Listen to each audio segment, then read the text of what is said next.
Picture this, a remote farmhouse in the Bavarian countryside, March 1922. 6 bodies discovered in the barn and house. But here's what makes your blood run cold.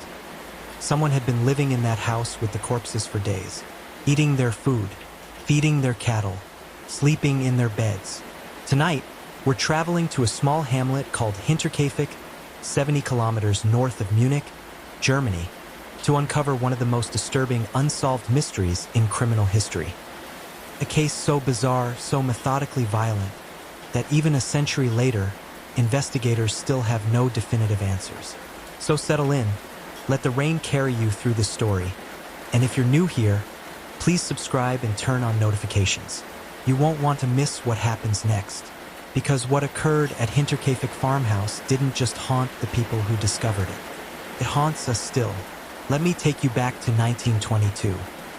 The Gruber family seemed unremarkable on the surface, but like many rural families in post-World War I Germany, they carried secrets that would have scandalized their small community. Andreas Gruber, 63 years old, was the patriarch. A weathered farmer with a reputation for being difficult, some said cruel. He was known to beat his livestock and his family with equal disregard. Neighbors described him as withdrawn, suspicious, always watching from behind those cold eyes. His wife, Kazilia, was 72. She had watched her husband's temper for decades, learning when to stay silent, when to disappear into the background of her own home. Their daughter, Victoria Gabriel, was 35 and widowed. Her husband Karl had died in the trenches of the First World War, leaving her alone with 2 young children. But Victoria's situation was more complicated than simple widowhood. You see, Karl Gabriel's body was never actually identified. Some people in the village whispered that he might still be alive, that perhaps he deserted, changed his identity, and one day might come back. Victoria's daughter, Kazilia, was 7 years old. They called her Katzi after her grandmother. She was a quiet child who attended the local school in Weidhofen, walking the long path through the forest each day. And then there was young Joseph, 2 years old, with blonde hair and his grandmother Victoria's eyes. But Joseph represented the family's darkest secret, the one that everyone in the village suspected, but no one spoke about openly. Joseph was born in 1919, 3 years after Karl Gabriel had left for war. Victoria claimed her husband had returned on leave, but the dates didn't align properly. The village had its theories. The most disturbing one, that Andreas Gruber, Victoria's own father, was actually Joseph's father. Incest was spoken of in whispers. There had even been rumors that Andreas had been charged with this crime before, though records remain unclear. What is certain is that the family lived under a cloud of suspicion and shame. The final member of the household was Maria Baumgartner, 44 years old. She was the new maid, hired to replace the previous one who had left abruptly. Maria had only started working at Hinterkaifeck on March 31st, 1922, the day of the murders. 6 months before the killings, something began happening at Hinterkaifeck that would chill anyone's blood. Andreas Gruber started noticing things, small things at first, things that could be explained away, but they accumulated day after day, until even a stubborn man like Andreas couldn't ignore them anymore. It started with footprints in the snow. In late 1921, Andreas discovered tracks leading from the forest edge to his farmhouse. That wouldn't be unusual except for one detail. There were no tracks leading back. Someone had walked to the farm and never left, or at least they hadn't left the way they came. Andreas followed those tracks with growing uneasiness. They led right up to the house, then seemed to disappear. He searched the barn, the house, the outbuildings. Nothing. No one. Then came the sounds.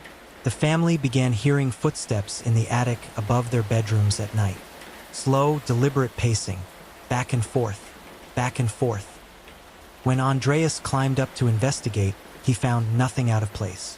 Just dust and stored furniture and his own hammering heart. But the sounds continued, night after night. The previous maid, whose name has been lost to history, left the farm 6 months before the murders. She told people in the village that the house was haunted.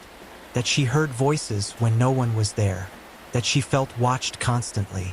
The family laughed at her superstition. She refused to ever return.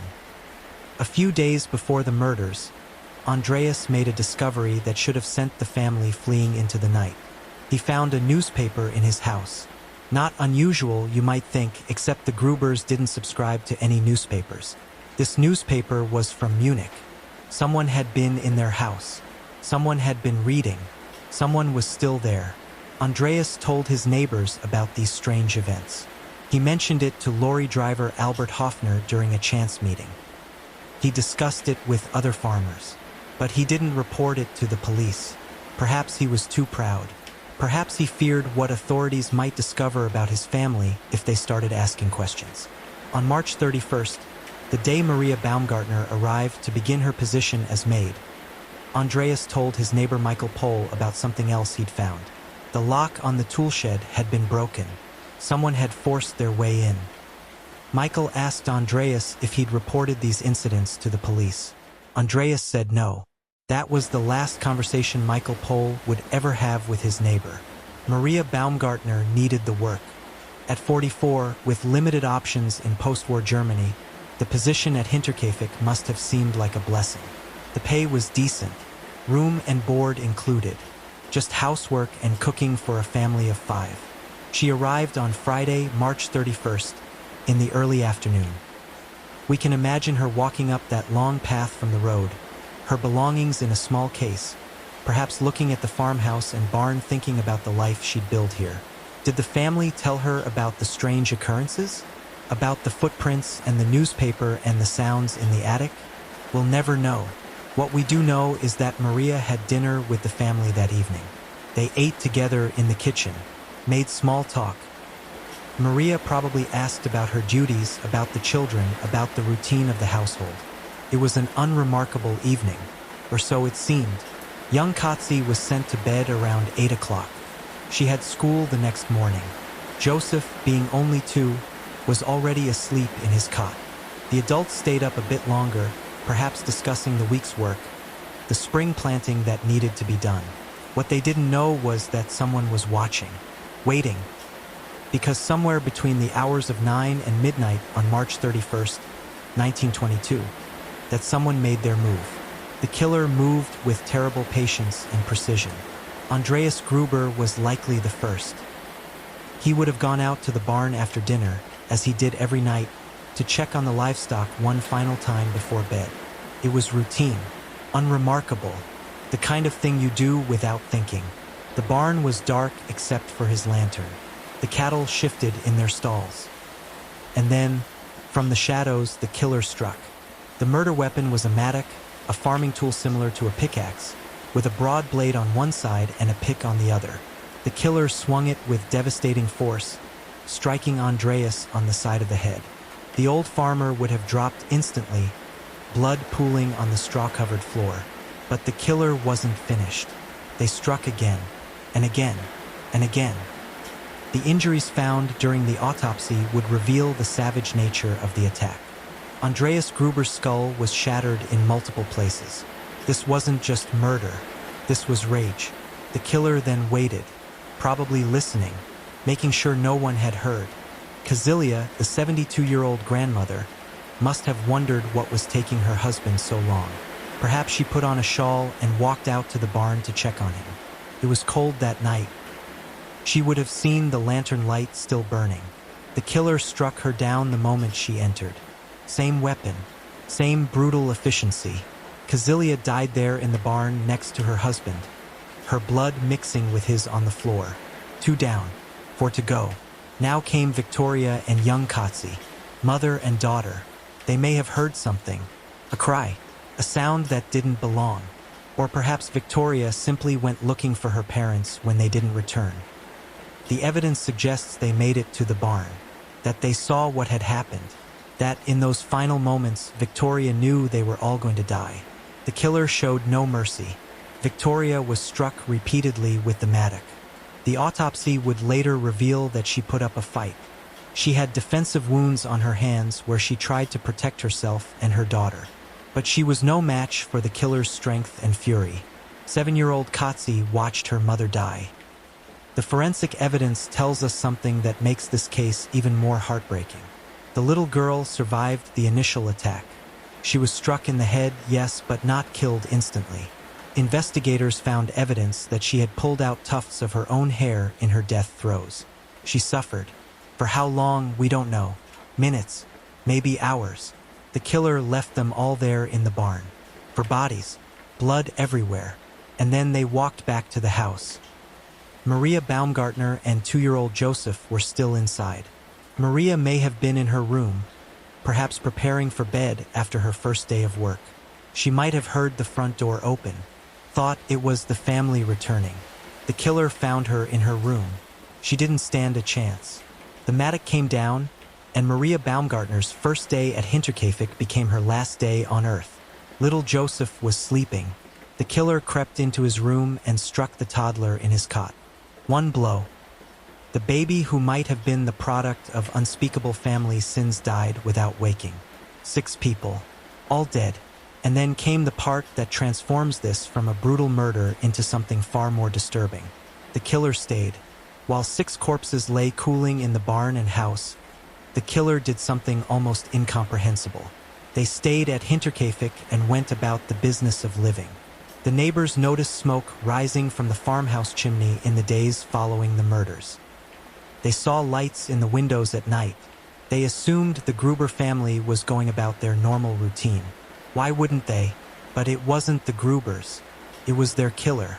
Evidence suggests that someone fed the cattle for several days after the murders. The animals were found healthy and properly tended when the bodies were finally discovered. Someone milked the cows. Someone ate food from the kitchen. Bread was baked. Meals were prepared. The killer moved through that house, sleeping in those beds, walking past the room where Joseph's small body lay in his cot. They lived with the dead. Think about that level of coldness, that complete absence of human feeling. To kill 6 people, including a 2-year-old child, and then to simply continue living in their home as if nothing had happened. Neighbors reported that they heard the sounds of the family's dog barking more than usual. The dog, which was chained up outside, must have sensed something was terribly wrong. But no one investigated. Not yet. On Saturday, April 1st, young Katsi didn't show up for school. The teacher noted her absence but wasn't immediately concerned. Children from farming families often missed school when they were needed for work at home. By Sunday, April 2nd, some neighbors were starting to wonder. The Gruber family hadn't been seen at church, which was unusual. But in rural Bavaria, missing church wasn't unheard of, especially during the busy farming season. Monday came. Still no sign of the family. Still smoke from the chimney. Still that dog barking. On Tuesday, April 4th, the mail carrier tried to deliver mail to Hinterkaifeck. No one answered the door. He found it odd but left the mail and went on his way. It wasn't until Tuesday evening that real alarm set in. Young Katsi had been missing from school for 4 days. The teacher finally sent a message to several neighbors, asking if anyone had seen the Gruber family. Neighbors compared notes and realized that no one had actually spoken to any family member since Friday, March 31st. A group of men decided to check on the farm. Michael Pohl, the neighbor Andreas had spoken to about the strange occurrences, was among them. So was lorry driver Albert Hoffner. They walked up the path to Hinterkaifeck farmhouse as the sun was setting on April 4th, 1922. The farm was quiet, too quiet. The dog was still chained up, barking frantically now, half mad with hunger and distress. The men called out. No answer. They approached the barn first. What they found inside would haunt them for the rest of their lives. For bodies lay piled in the barn, partially covered with straw and hay. Andreas, Kazilia the elder, Victoria, and young Katsi. The smell was overwhelming. Flies swarmed in the space. Blood had soaked into the floorboards and dried to a dark rust color. The men backed out of the barn, several of them vomiting. They knew they had to check the house. Inside, they found Maria Baumgartner in her room, dried blood pooled around her head. And in the small bedroom off the kitchen, they found little Joseph, still lying in his cot. his small face gray and cold. The men fled the house and immediately notified the police in Weidhofen. The police arrived at Hinterkaifeck in the early hours of April 5th. What they found was a forensic nightmare. Remember, this was 1922. Modern forensic science barely existed. There was no DNA testing, no fingerprint database, no criminal profiling, just old-fashioned detective work and educated guesses. The lead investigator was Chief Inspector George Reingruber, who brought in additional help from Munich, including Detective Konrad Mahler. They faced immediate problems. First, the crime scene had been contaminated. The neighbors who discovered the bodies had walked through the barn and house. The mail carrier had been there. Who knows how many others had visited in the days between the murders and the discovery. Evidence could have been disturbed or destroyed. Second, the bodies had been lying there for almost 4 days. In the barn, the corpses had been partially covered with hay and straw, though investigators couldn't determine if this was done by the killer or by the neighbors who found them. Decomposition had begun. Determining the exact time of death became more difficult. Third, and perhaps most significantly, the killer had remained in the house after the murders. They had moved through every room, touched countless surfaces. The investigators had no way to distinguish between evidence left by the killer and the everyday traces of the family's life. The autopsies were conducted by Dr. Johann Baptist Aumüller. His findings painted a picture of extreme violence. All 6 victims had died from massive head trauma caused by a mattock or similar tool.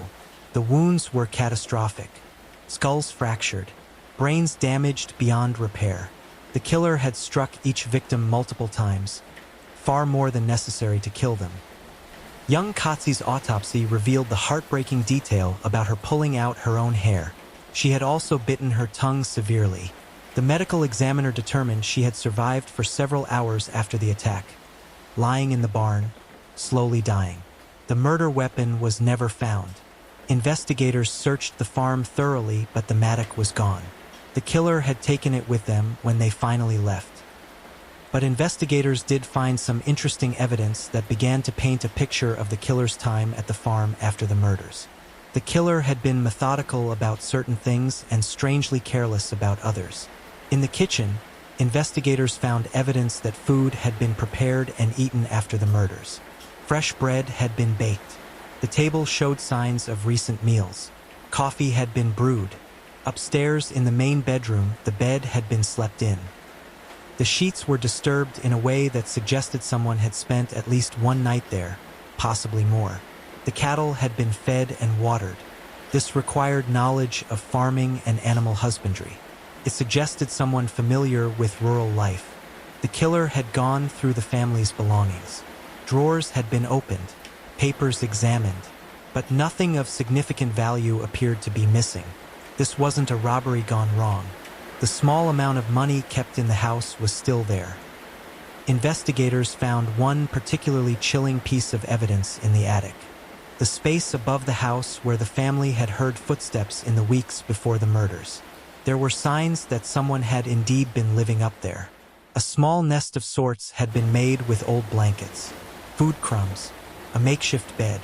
Someone had been watching the family for weeks, perhaps months, living in their attic, coming down at night, observing their patterns, planning. The detective team interviewed over 100 people, neighbors, relatives, business associates, anyone who had contact with the Gruber family in the months before the murders. They developed several theories, several suspects. Over the years, investigators considered numerous suspects. Some seemed more plausible than others. None were ever charged. The first major suspect was Lorenz Schlittenbauer.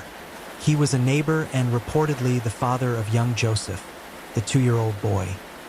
Lorenz had a relationship with Victoria Gabriel, and many believed he was the actual father of her youngest child.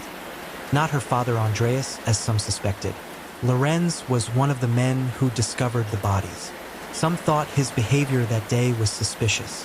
He seemed too calm, too familiar with the scene. He was also the one who dug through the bodies in the barn, supposedly looking for young Katzi. Some investigators wondered if he was actually tampering with evidence. But Lorenz had an alibi for the night of the murders. Multiple people confirmed his whereabouts. The case against him was circumstantial and ultimately went nowhere. The second major theory involved Carl Gabriel, Victoria's supposedly dead husband. Remember, his body was never identified after World War I. Some investigators theorized that Carl had survived, learned about his wife's affair or the possibility of incest in his family, and returned seeking revenge. But this theory had problems. If Carl Gabriel was alive, why did no one recognize him in the area? Why would he stay at the farm after the murders? And where was the evidence that he'd ever returned from the war? Another suspect was the previous maid, the one who left claiming the house was haunted. Could she have been involved somehow? But investigators found no evidence connecting her to the crimes, and her frightened departure months before suggested she'd been trying to get away from danger, not planning violence. Some investigators suspected a vagabond or drifter, someone who had been living in the attic, surviving off the family without their complete knowledge, and who killed them when discovered or confronted. Others suggested a cult killing or ritual murder. The methodical nature of the deaths, the fact that the killer stayed at the farm afterward, all seemed to point to something beyond a typical murder. In 1923, the Munich Police Department attempted something cutting-edge for the time. They hired a clairvoyant named Helene Nyblom to help with the case. She offered various theories, but nothing that led to concrete evidence or arrests. The investigation eventually went cold. By 1955, all active suspects were either dead or had been cleared. The case was officially closed as unsolved.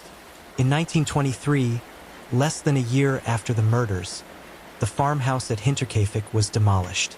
The local authorities decided it would never be inhabitable again. The land was left empty for years before finally being absorbed into neighboring farms. Today, there's nothing at the site but open fields. No marker, no memorial, just grass and sky and the whisper of wind through the trees. But the mystery refuses to die.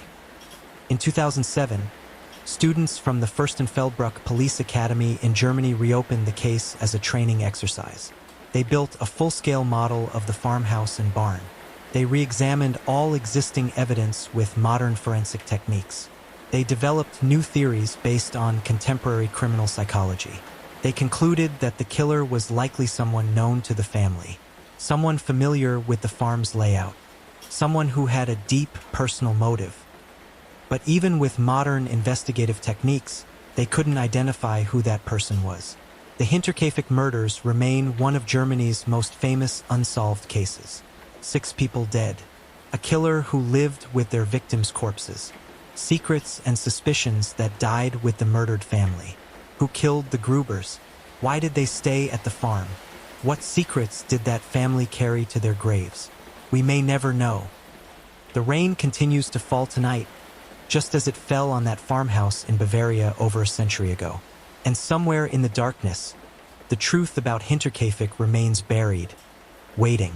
If you enjoyed tonight's investigation, please subscribe and leave a comment with your theories about what really happened. What do you think? Was it someone the family knew? A stranger living in their attic? Or something else entirely? Story 2. Imagine writing your own obituary. Sitting in the back of your killer's car, knowing you have only minutes left to live, and writing the words that will tell your family what happened to you. That's exactly what 13-year-old Carol Spinks did in 1971, forced by her abductor to pen a note that read, "This is tantamount to my insensitivity to people, especially women.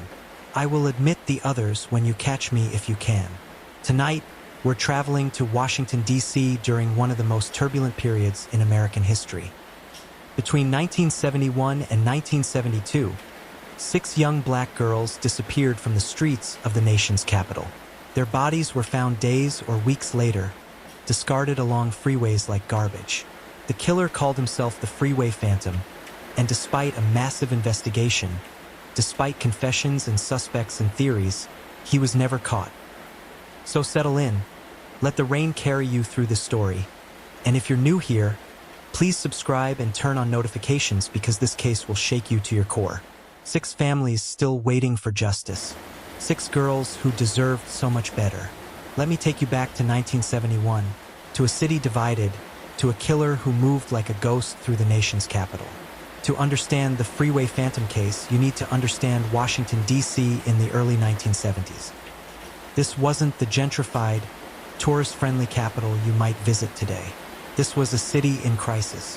The 1968 riots following Martin Luther King Jr.'s assassination had torn through D.C.'s black neighborhoods. Entire blocks remained burned-out shells 3 years later. Businesses never reopened. Buildings stood empty, windows broken, walls charred. The destruction had been concentrated in predominantly black areas of the city, leaving those communities devastated and under-resourced. The population of Washington, D.C. at the time was roughly 70% black, but the police force was overwhelmingly white. There was deep distrust between law enforcement and the communities they were supposed to protect. This tension would play a significant role in how the Freeway Phantom investigation unfolded, or more accurately, how it failed to unfold. Crime was rising. The murder rate was climbing. Drugs were flooding into neighborhoods already struggling with poverty and unemployment. Resources were stretched thin, and in this environment of chaos and neglect, a predator found the perfect hunting ground. The areas where the Freeway Phantom operated were working-class black neighborhoods in Northeast and Southeast D.C. Places like Congress Heights, Fort Stanton, and Capitol Heights. Communities where families worked hard, where children walked to school or the store, where everyone knew their neighbors. Good people trying to build decent lives in difficult circumstances. These were neighborhoods where young girls ran errands for their mothers, where teenagers babysat younger siblings, where walking a few blocks to catch a bus or visit a friend was normal, everyday life. The streets were their streets, until they weren't. The highway system in D.C. had been expanding rapidly. Interstate 295, the Anacostia Freeway, cut through the heart of black neighborhoods. These freeways became both the killer's hunting ground and his dumping ground. Modern, fast, convenient roads that let him move through the city unseen, picking up victims and discarding their bodies with terrifying efficiency. Into this landscape came 6 young girls, each with dreams and plans and people who loved them. Each one would cross paths with a monster. Carol Denise Spinks was 13 years old in the spring of 1971. She lived with her mother, Alantine, and her siblings in an apartment at 3000 Stanton Road in Southeast D.C. She was a 7th grader at Johnson Junior High School, a good student who loved to read and write. On April 25, 1971, a Sunday evening, Carol's older sister Valerie asked her to run a quick errand. Their mother was at work, and they needed groceries from the 7-Eleven store about 7 blocks away. It was around 7 in the evening, still light outside. The store was in a familiar neighborhood. Carol had made this trip dozens of times before. Carol put on her blue dress with the white collar, grabbed some money, and headed out the door. She told Valerie she'd be right back. She was excited because she was going to buy ingredients to bake a cake. She never came home. When Carol didn't return after an hour, Valerie started to worry. By 9 o'clock, with their mother still at work, Valerie called the police. The response was dismissive.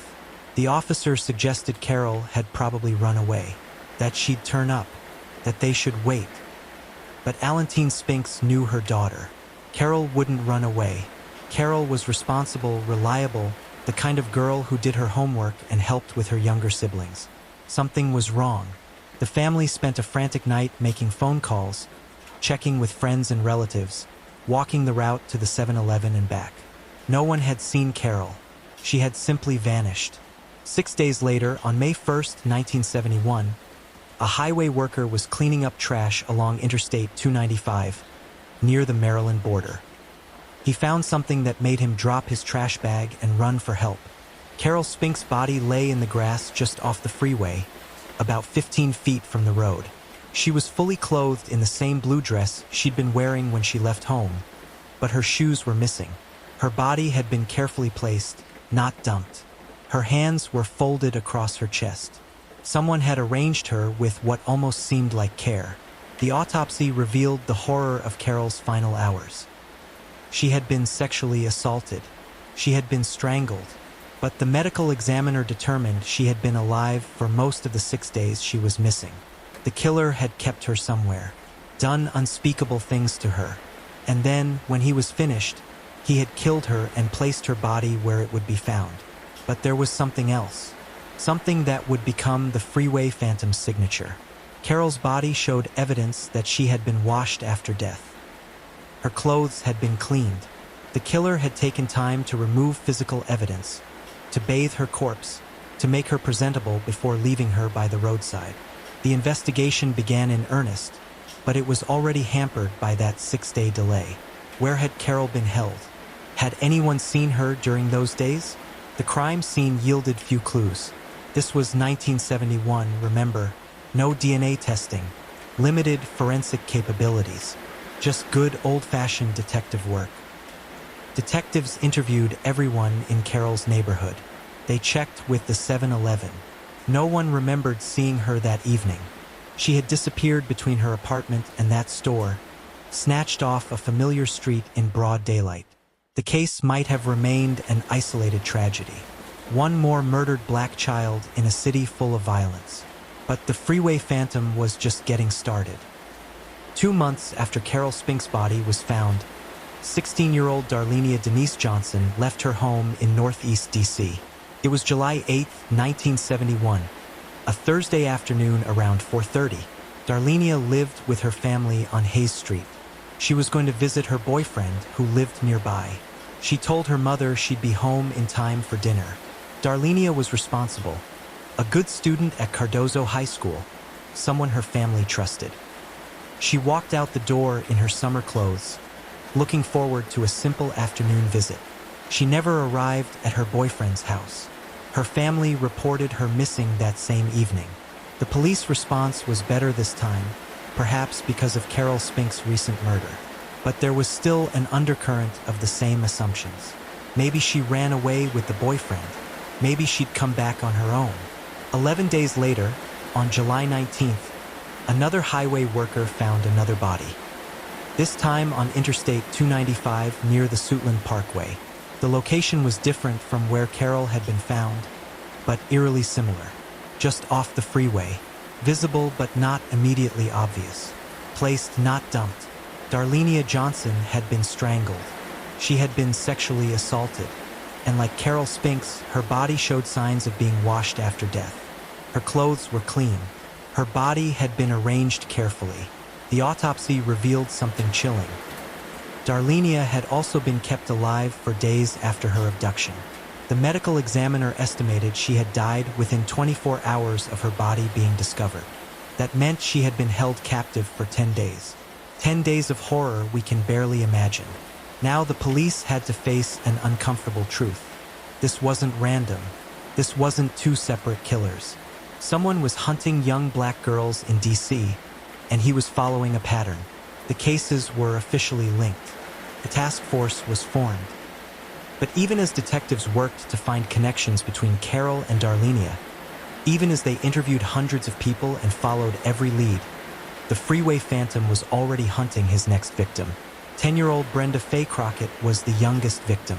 She lived with her family on Waller Place in Southeast D.C., not far from where Carol Spinks had lived. She was a bright, cheerful child who loved to play outside with her friends. On July 27, 1971, just 8 days after Darlenia Johnson's body was found, Brenda went to run an errand. Her mother sent her to a nearby convenience store. It was early evening, around 7 o'clock. Still light outside. A short walk in their own neighborhood. Brenda left her house wearing a blue and white striped shirt and shorts. She was carrying 50 cents to buy some items from the store. But something different happened with Brenda. Something that would give investigators their first real glimpse of the killer. Around 7:30 that evening, Brenda's mother received a phone call. It was Brenda. She was crying, scared, speaking quickly. She said a man had picked her up and that she was at his house. She said he'd told her to call home and tell her family she'd be home soon, that everything was okay. Her mother asked where she was. Brenda didn't know. She tried to describe the area, but she was too frightened and disoriented. The man was there in the room with her, listening. Her mother could hear him in the background, though he never spoke directly into the phone. Then the line went dead. Brenda's mother immediately called the police. She gave them the exact time of the call. She described everything Brenda had said. Police tried to trace the call, but the technology wasn't sophisticated enough for a quick trace, and the call had been too brief. The next day, July 28th, Brenda Crockett's body was found on Route 50 near Maryland Park Drive. The same pattern: strangled, sexually assaulted, body washed and carefully placed. But this time, the killer had allowed her to make that phone call. Why? Some investigators thought it was arrogance, a taunt.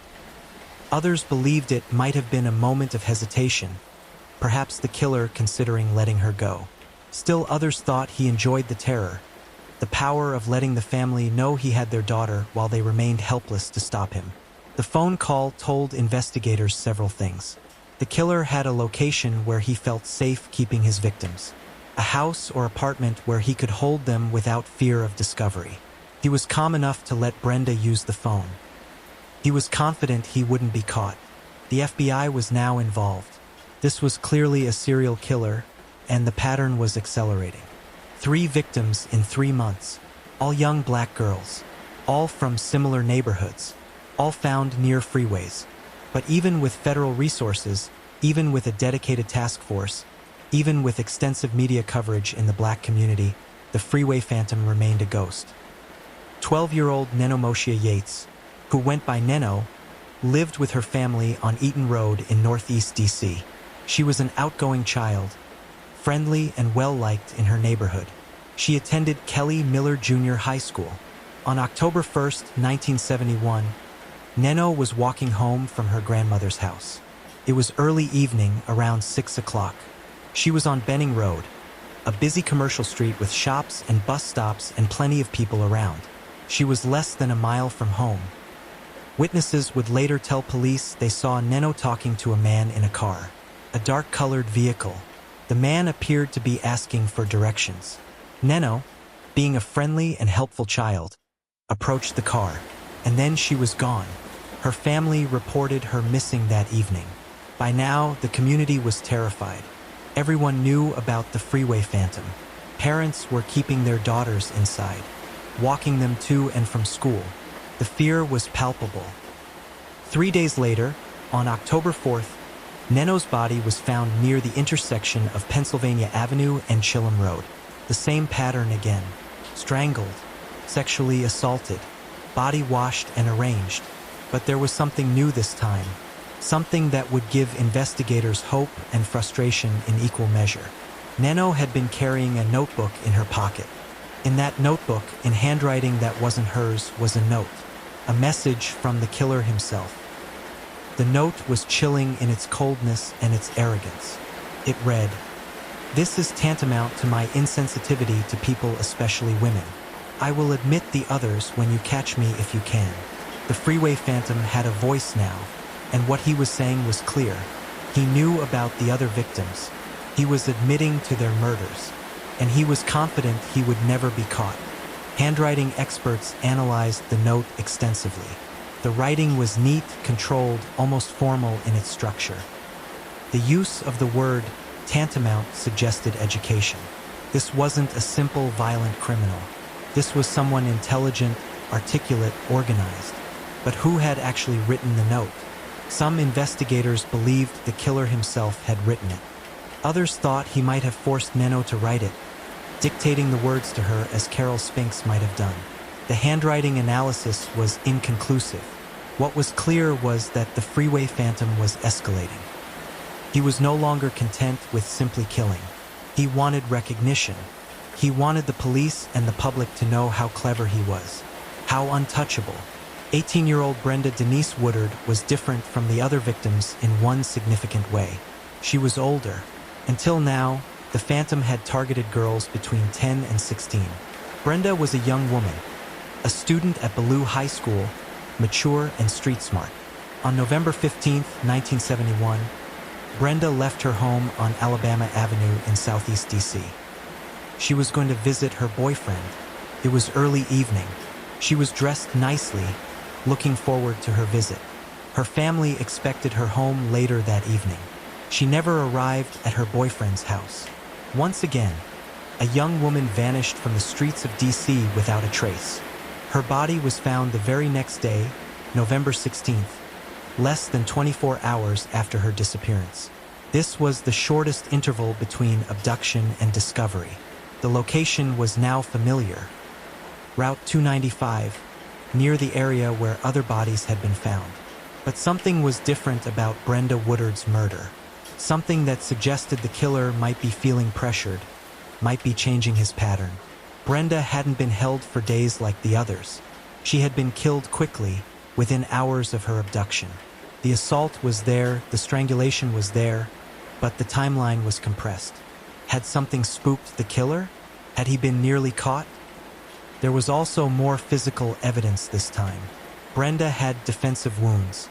She had fought back hard. There were fibers on her clothing that didn't match anything she owned.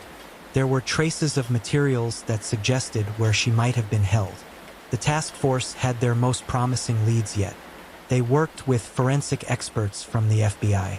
They interviewed everyone who had seen Brenda that day. They followed up on every piece of physical evidence. And then, after Brenda Denise Woodard, the freeway phantom went quiet. November 1971 passed. December came and went. Then January 1972. No new victims. No new bodies. Had the killer stopped? Had he moved on? Had he died or been arrested for something else? The investigation continued, but without new victims. Leads dried up. The media attention shifted to other stories.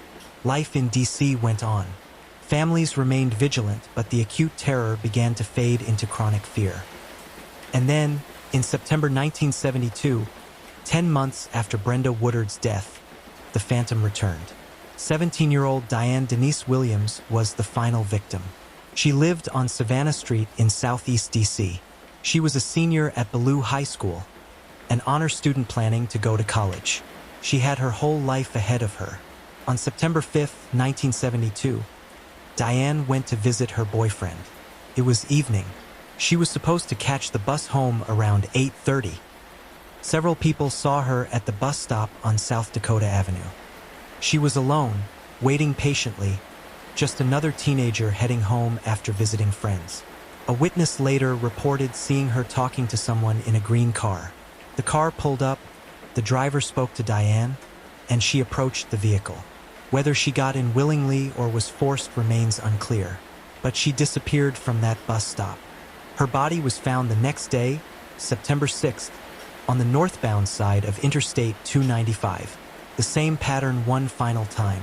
Strangled, sexually assaulted, body washed and arranged, placed where she would be found but not where she could tell investigators anything useful about where she had been killed. Diane Williams would be the last confirmed victim of the freeway phantom. After her murder, the killings stopped completely. Why? That's the question that has haunted investigators for over 50 years. Serial killers don't usually just stop. They get caught, they die, they're imprisoned for something else, or they move to a different location. But they rarely stop voluntarily. So what happened to the freeway phantom in September 1972? The investigation into the freeway phantom murders was massive, especially by early 1970s standards. The DC Metropolitan Police, Maryland State Police, and FBI all worked together. Hundreds of officers were involved. Thousands of interviews were conducted. Every lead was followed. But the case was plagued with problems from the beginning. First, there was the issue of race and resources. These were black girls from poor neighborhoods. In the early 1970s, such victims didn't receive the same attention or resources as white victims from wealthier areas. While the task force was dedicated, there's no question that institutional racism affected how aggressively the cases were pursued. Second, the crime scenes yielded little useful evidence. The killer was careful, methodical. The bodies had been washed. Physical evidence was minimal. This was before DNA testing, remember? Without witnesses or physical evidence, investigators were working in the dark. Third, the killer's pattern made him hard to track. He didn't have a specific hunting ground. He picked up victims from different neighborhoods. He dumped bodies in different locations along the freeway system. There was no single place to stake out, no pattern to anticipate. The investigation did develop several promising leads and suspects over the years. One early suspect was a police officer. Yes, a DC police officer who worked in the areas where the girls disappeared. He had access to information about the investigation. He knew the city streets intimately. He would have been someone the girls might trust enough to approach. This officer was questioned extensively. His alibi for some of the murders was shaky, but there wasn't enough evidence to charge him, and he was never arrested. Some investigators remained convinced he was involved. Others thought he was just in the wrong place at the wrong time. Another suspect was a cab driver named Robert Askins. In 1977, 5 years after Diane Williams' murder, Askins was arrested for kidnapping and murder. His victim was a young woman he'd picked up in his cab. He matched the profile investigators had developed for the Phantom. He was the right age, lived in the right area, and had demonstrated the capacity for this type of crime. Askins was investigated thoroughly for the Freeway Phantom murders. But again, there wasn't enough evidence to charge him. He was eventually convicted of the murder he was arrested for and died in prison in 2011, never having confessed to being the Freeway Phantom. There were other suspects over the years. A Green Beret named Edward Leon Selman, who had trained in interrogation and psychological warfare. A convicted murderer named Morris Warren, who operated in DC during the same period. Multiple other persons of interest who fit various aspects of the profile. But no arrests were ever made. No one was ever charged with the Freeway Phantom murders. It's important to remember that this case isn't just about a mysterious killer who got away. It's about 6 young girls whose lives were stolen from them. 6 families who have lived with grief and unanswered questions for over 50 years. Carol Spinks, who loved to read and was going to bake a cake. Darlenia Johnson, who was visiting her boyfriend on a summer afternoon. Brenda Faye Crockett, who made that desperate phone call home. Nanomoshia Yates, who was just trying to help someone with directions. Brenda Denise Woodard, who fought back against her killer. Diane Denise Williams, who was planning for college. These weren't statistics. They were daughters and sisters and friends. They had dreams and plans and people who loved them. Their deaths left holes in their families and communities that have never healed. The families have never given up seeking justice. Over the decades, they've pushed for new investigations, new technology, new attention to the case. When DNA testing became available, they demanded evidence be retested. When cold case units were formed, they insisted the Freeway Phantom be prioritized. In 2013, the case was reopened by the DC Metropolitan Police Cold Case Unit. Using modern forensic techniques, investigators began re-examining evidence that had been stored for decades. They tested materials for DNA. They used new criminal profiling techniques. They looked at old suspects with fresh eyes. But as of now, the case remains unsolved. The Freeway Phantom's identity remains unknown. Some investigators believe he's dead, that he died sometime after 1972, which would explain why the killings stopped. Others think he may have been imprisoned for another crime. Some believe he's still alive, an old man now, carrying the secret of his crimes to his grave. The Freeway Phantom case represents one of America's most frustrating unsolved serial murder investigations.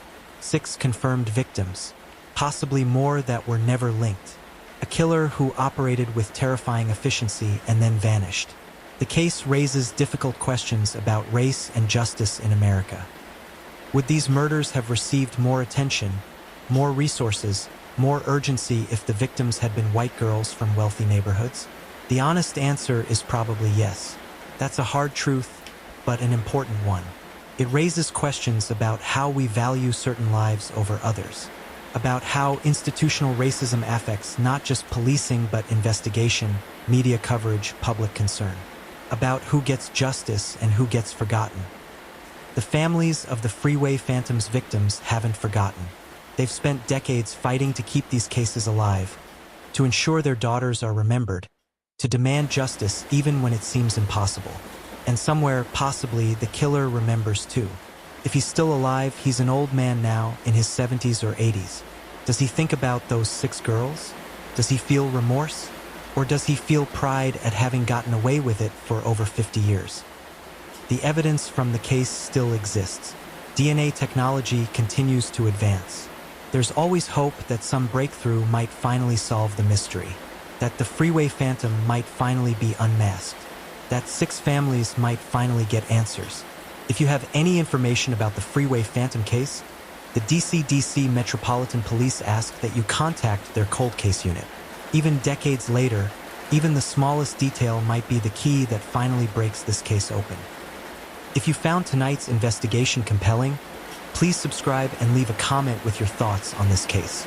Do you think the freeway phantom is still alive? Do you believe one of the known suspects was actually the killer? Until next time, remember these 6 girls. Remember their names. Remember that they deserved better than they got. And sleep well if you can. Story 3. For 9 years, women walked the streets of Philadelphia's Frankford neighborhood in terror. 9 years of bodies found in alleys and vacant lots. 9 years of a killer who struck with such precision that police knew they were dealing with someone organized, methodical, and completely without mercy.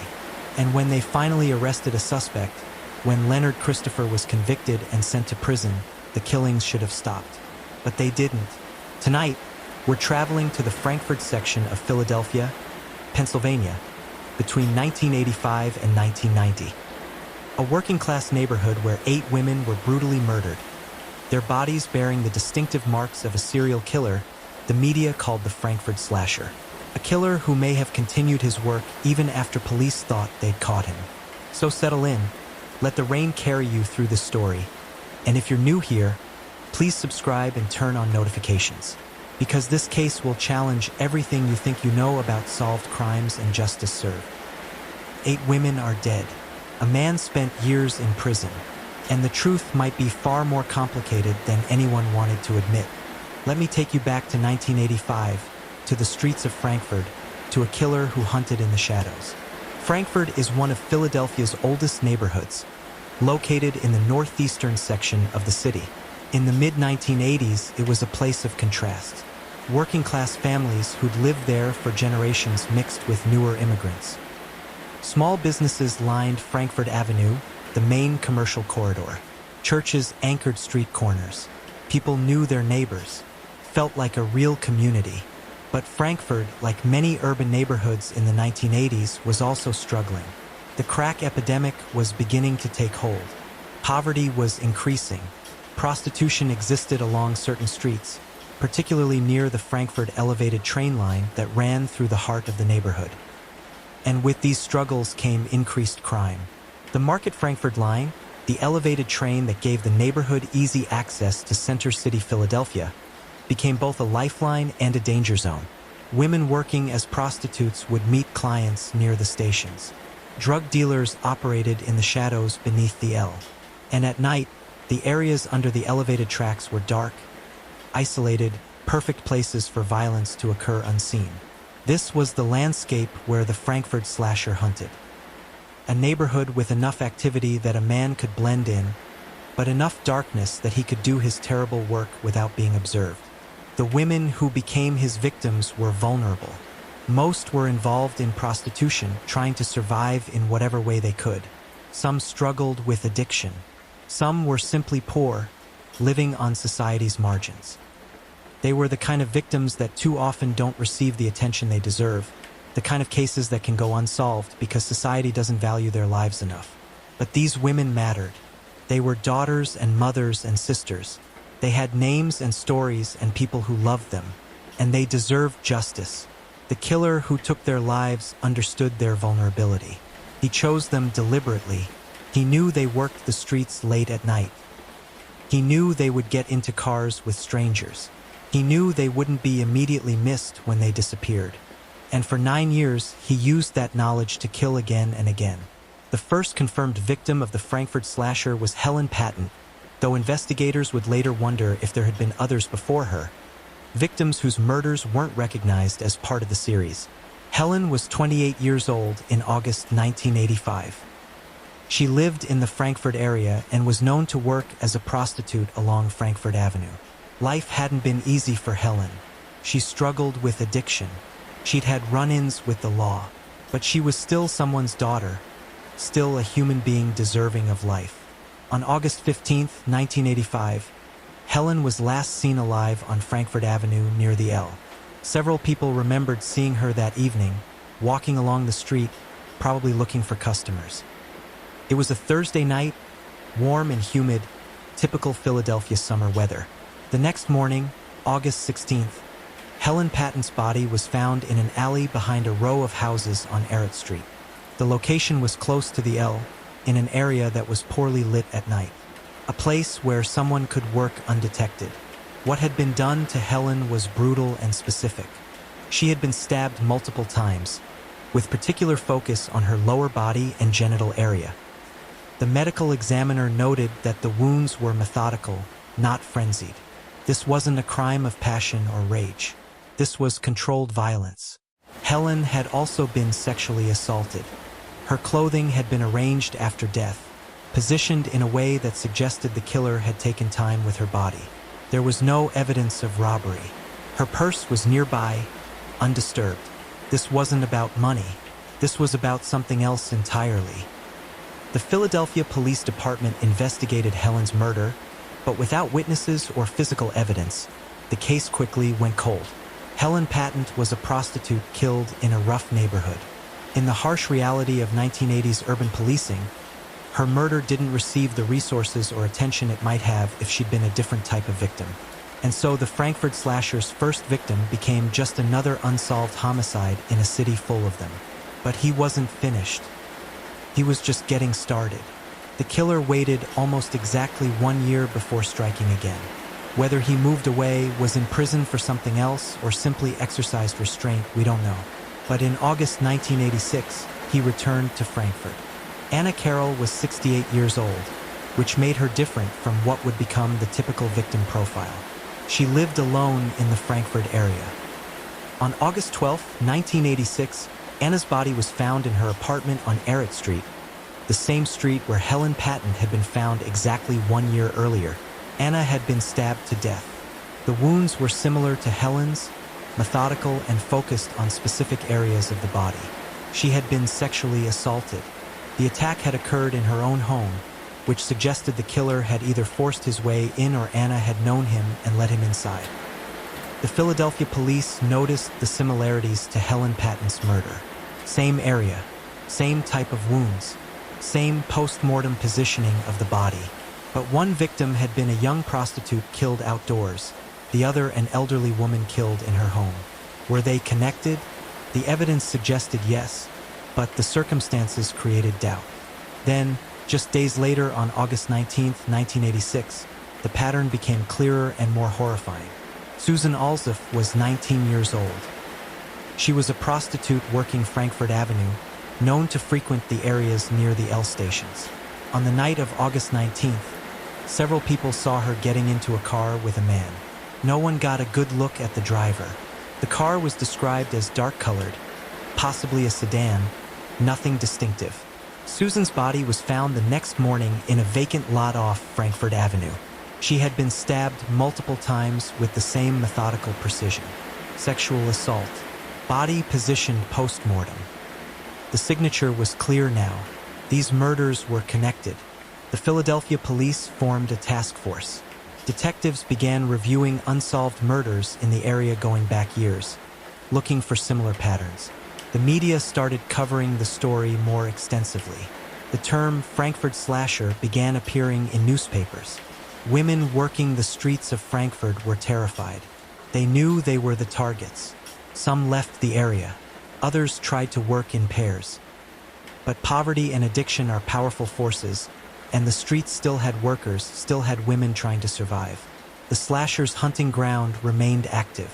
After the two murders in August 1986, the slasher went quiet again. Months passed, then a year. The task force continued working, but without new victims, leads dried up. Maybe he'd stopped. Maybe he'd moved. Maybe he was dead. Then, in January 1987, he struck again. Teresa Ciartino was 30 years old.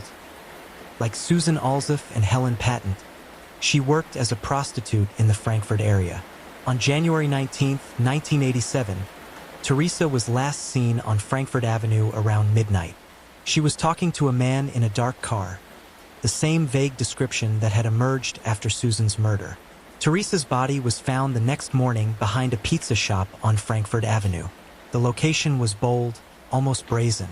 This was a commercial street with regular foot traffic.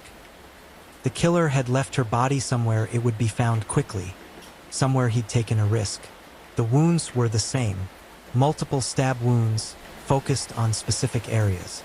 Sexual assault, body positioned. The Frankfurt slasher's signature was unmistakable. But there was something new this time. Teresa had defensive wounds on her hands and arms. She had fought back. There were scratches on her body that suggested a struggle. The medical examiner found skin cells under her fingernails. This was potentially the first significant physical evidence. The task force submitted the evidence for analysis.